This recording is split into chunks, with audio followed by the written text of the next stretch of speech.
그래서 멀티플 베리어블로 가면 먼저 이제 추정하는 과정을 보면요, 에어 퀄리티라는 데이터가 있어요. 데이터가 있는데 그 데이터 중에서 이게 NA omit이라는 함수는 이제 줄은 이제 에어 퀄리티라는 데이터가 이제 내장된 데이터가 있습니다. 그 중에서 not available 한 값들을 다 없애고, 그리고 실제로 값이 있는 것만 모아서 에어라는 변수에다가 집어넣어라 하는 명령입니다. 그랬더니 총 153번까지 이제 뭔가 데이터가 있는데요.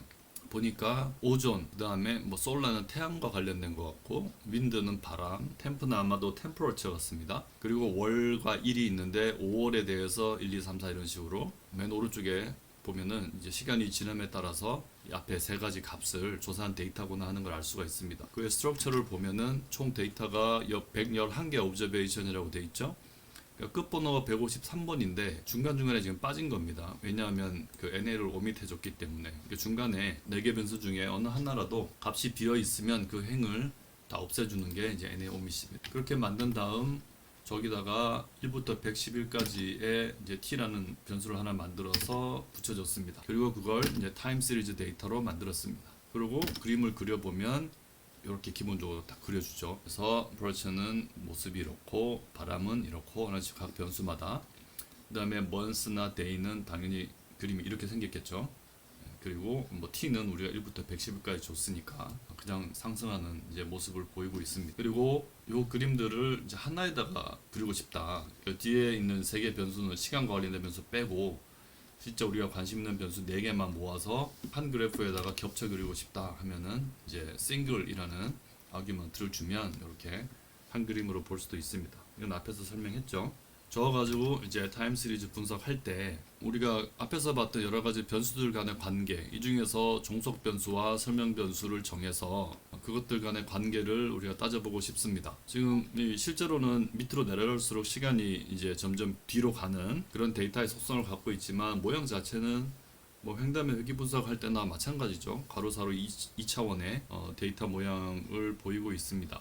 저거 가지고 우리가 뭔가 시계열 회귀 분석 같은 거 하려면 이제 아리마 때도 설명드렸지만 먼저 시계열의 안정성을 각 변수에 대해서 조사를 한번 해봐야 됩니다. 유니베리탄 변수 가지고 아리마 모형할 때는 변수가 하나니까 그거 하나만 했잖아요. 지금처럼 변수가 4개가 있으면 이제 4개를 다 해봐야 됩니다. 그래서 시계열의 안정성을 검증하는 테스트가 유닛룰 테스트고, 그 유닛룰 테스트를 실행하는 가장 대표적인 그 함수들이 뭐 ADF, PP 뭐 이런 것들이 있다고 얘기했습니다. 그래서 먼저 그 에어라는 그 데이터 안에 있는 오존에 대해서 ADF 검증을 해보면, 유닛 테스트는 이제 단위근이 있다. 다시 말해서 자기 과격값으로 그 회귀 분석을 했을 때 그 개수값이 이제 1이다 하는 것을 검증하는 겁니다. 그게 기각이 되면은 이제 안정적인 거고, 단위근이 존재하면 기각시키지 못하면 시계열이 불안정한 건데요. 지금 이제 기각시키지 못했습니다.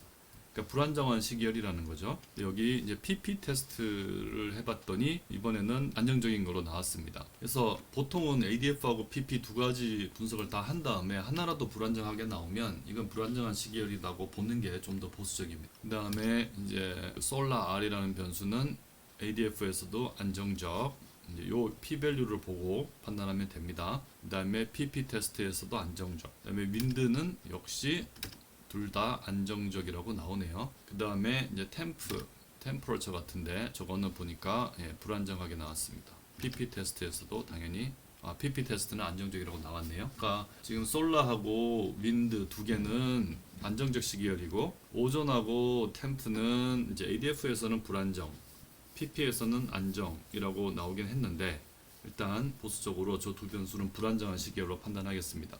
그래서 우리가 보통 배우는 그냥 일반적인 그 회귀 분석으로 오존을 템퍼러처로, 그러니까 불안정한 시계열 두 개 가지고 지금 리그레션 하는 거죠. OLS를 이제 해보면 그 결과를 보면 잔차가 분포가 미디언 값이 마이너스 0.8이고 최대값은 118, 최소값은 마이너스 40. 그러니까 중앙에서부터 작은 값과 큰 값의 거리가 상당히 다르죠. 그러니까 단차가 정규 분포하지 않는 것 같고, 그리고 이제 개수값을 보면은 이제 상수한 건 마이너스 한 147, 템퍼러처에 대해서는 개수가 2.4가 나왔는데 유의하다고 나왔습니다. 그 설명력이 한 48% 정도 되는 걸로 이제 이렇게 결과를 내줬습니다.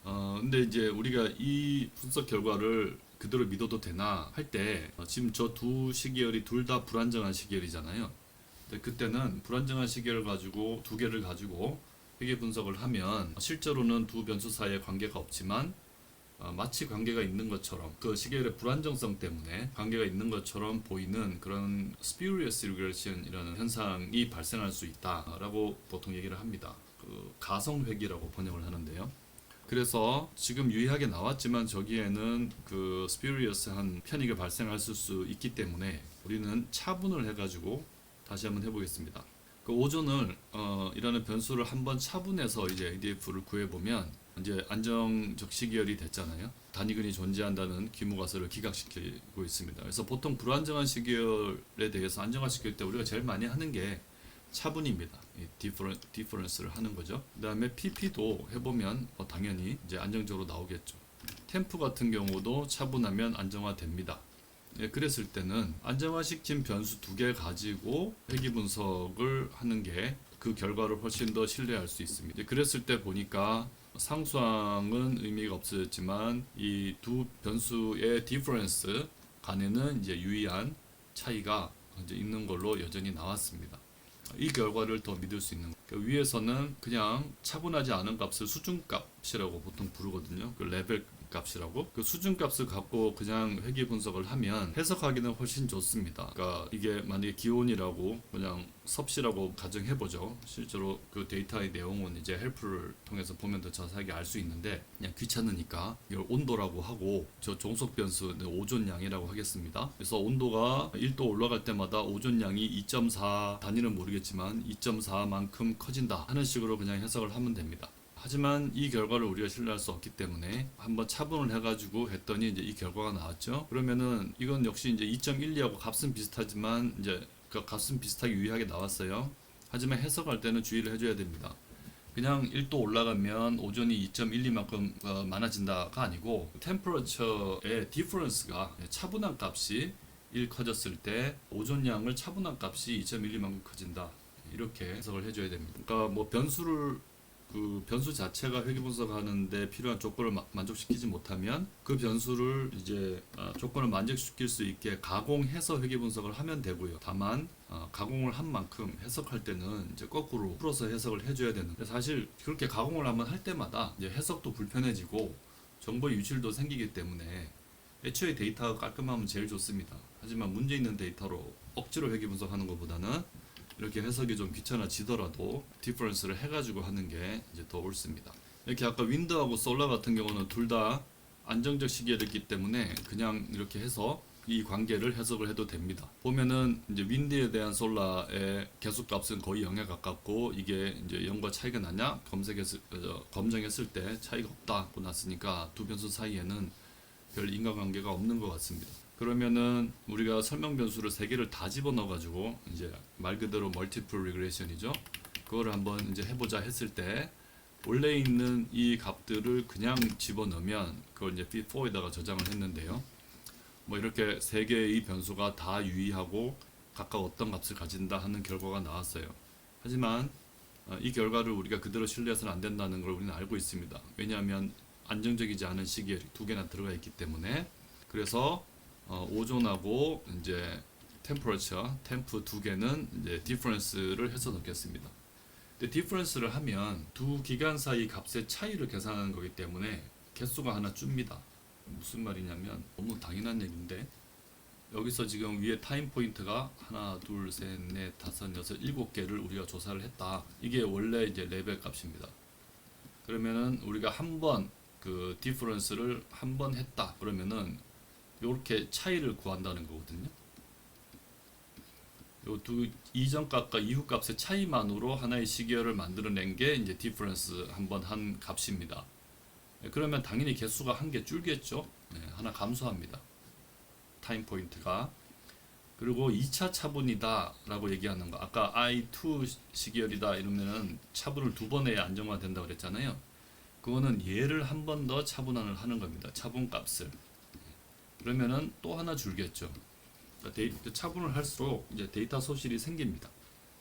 어쨌든 이제 하나 줄기 때문에 이 차분시킨 값과 그렇지 않은 값을 같이 넣어서 회귀 분석을 하려고 하면 차분하지 않은 값들에서는 데이터 포인트 하나 빼줘야 됩니다. 그래서 맨 앞에 이제 1번 값을 이제 빼준 거죠. 여기서 그렇게 해서 이제 fit을 해서 보면 이런 결과가 나옵니다.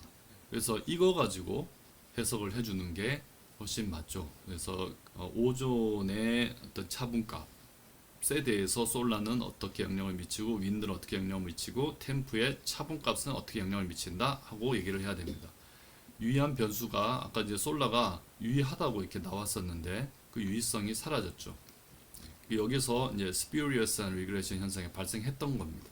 그게 그 일반적인 이제 멀티베리에이트한 regression의 형태입니다. 실제로 우리가 쓰는 함수나 뭐 하는 그 작업은 횡단면일 때하고 똑같은데 의미가 다르고 해석이 다른 거죠. 여기까지는. 그래서 시계의 안정성을 이제 고려해야 된다는 차이가까지밖에 없었습니다. 어쨌든 그랬을 때 그 뒤에 이제 사후 검증을 한번 해보면 이런 시계열 분석에서는 이제 자기 상관이 제일 문제된다 하고 아까 말씀을 드렸잖아요. 이제 그 얘기를 좀 더 해보겠습니다. 지금까지 했던 것 중에서 제일 완성도 높은 모델이 요거였으니까 그 fit5 가지고 사후 검증을 한번 해보겠습니다. 그래서 car라는 패키지를 이제 설치하고 그 다음에 이제 덜빈 왓슨 테스트를 합니다. 이게 이제 그 회귀 모형에 자기 상관이 존재하는가 안 하는가, 회귀 모형에 존재하나 안 하냐 이 말은 그 회귀 모형에 의한 그 오차 잔차항에 자기 상관이 존재하나 안 하나를 따지는 겁니다. 차수를 최대 차수를 이제 2차까지 줘서 자기 상관이 있다 없다를 검증했습니다. 이때 기무가설은 이제 자기 상관 개수 값이 0이다 하니까 1차와도 기각, 2차의 차수를 둬도 기각. 뭐 5% 유의 수준에서는 이제 기각이 안 됐다고 할 수 있는데 어쨌든 5% 유의 수준으로 보더라도 자기 직전 값, 그죠? 그 한 기간의 차이의 값들끼리는 자기 상관이 명백하게 존재하는 걸 알 수가 있습니다. 그러면은 앞에서 우리가 그 시계열의 안정성까지는 고려해서 어떻게 이제 회귀 분석을 했지만 여전히 저 회귀 분석의 결과 안에는 자기 상관의 문제가 들어가 있는 겁니다. 이분산성과 마찬가지로 개수값도 값이지만 더 중요한 것은 그 개수값의 유의성에 대한 결과 요거였죠. 요거 별표들 요 p-밸류 자체를 이제 신뢰할 수가 없는 겁니다. 그리고 더빈 왓슨 테스트하는 또 다른 거는 이제 이런 식으로 DWT라는 함수를 이용해서 할 수 있습니다. 뭐 결과는 뭐 거의 똑같습니다. 그러니까 여러 가지 함수들이 계산 방식이 조금씩 다르기 때문에 값에는 조금씩 차이는 날 수 있어요. 하지만 그렇게 뭐 대세를 뒤집을 만큼 큰 차이는 보통 나지 않습니다. 그 다음에 이제 박스 피어스 테스트를 해도 이제 p-밸류가 상당히 낮아서 이제 기각을 시키고 있고요. 그 다음에 이제 LM 테스트에서 이제 그 브루셰 가프리 테스트를 해도 역시 마찬가지로 기각시킵니다. 그래서 자기 상관이 존재하는구나 하는 것을 여러 가지 테스트를 통해서 이제 명백하게 확인을 했습니다.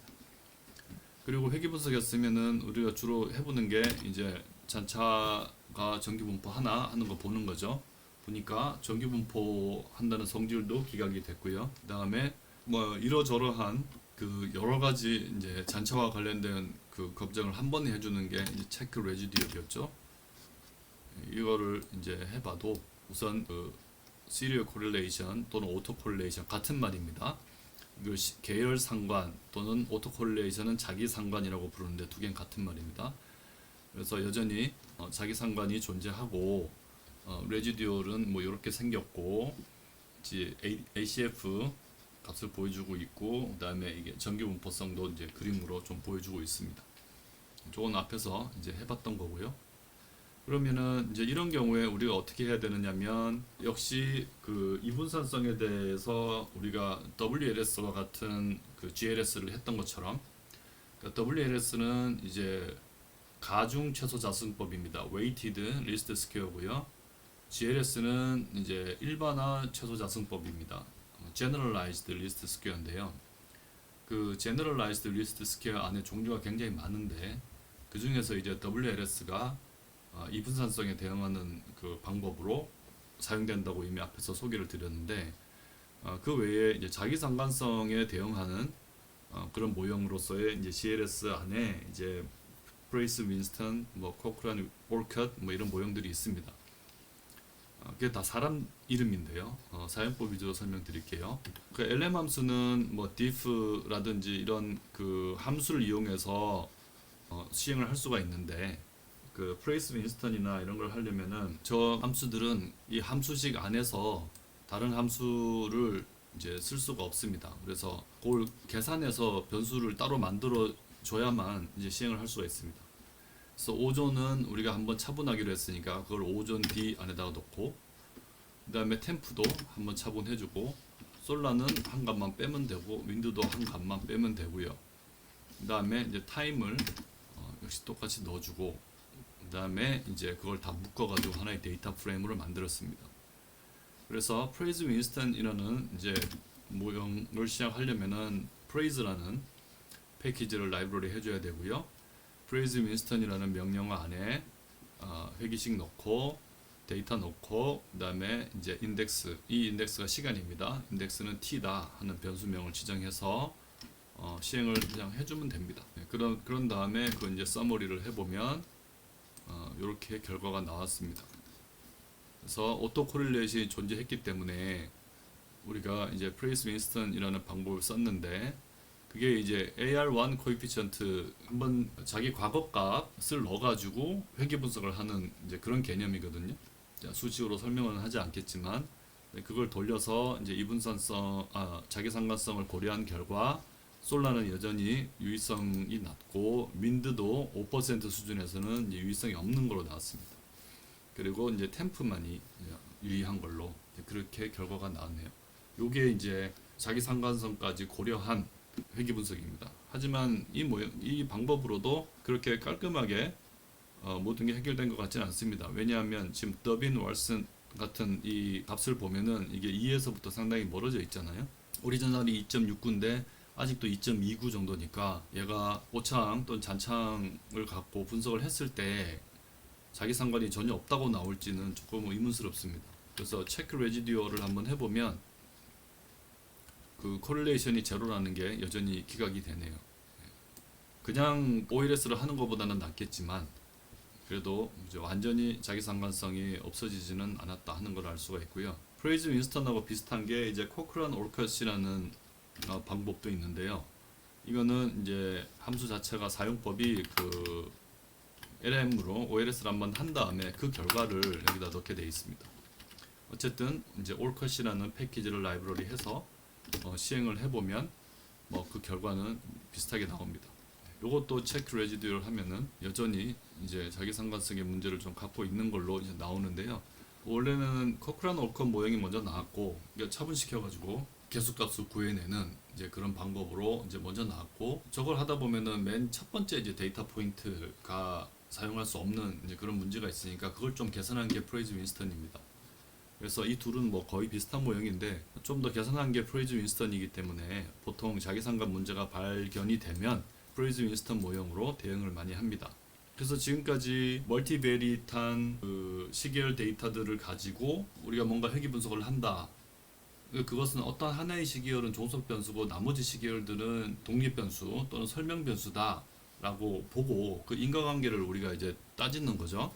이제 그런 모형을 쓸 때 이제 크게 주의할 게 두 가지인데, 하나는 시계열의 안정성, 스테이셔너리티가 확보되지 않으면 그 회귀 분석의 결과를 믿을 수 없다, 가성 회귀가 발생할 수 있다 하는 얘기를 하나 했고, 시계열의 안정성을 이제 확보하기 위해서는 이제 불안정한 시계열을 차분을 해서 회귀 분석하면 된다라고 얘기를 했습니다. 그리고 차분을 하더라도, 그래서 안정적인 시계열만 가지고 시계열 분석을 하더라도 시계열 데이터들은 회귀 분석한 그 결과 오차항 또는 잔차항에 오토 코릴레이션이 존재할 가능성이 높기 때문에 그걸 반드시 검증해야 되고, 만약에 존재한다면 역시 이제 GLS를 사용해야 된다. 그때 많이 쓰는 게 프레이즈 윈스턴이다 하는 설명까지 드렸습니다.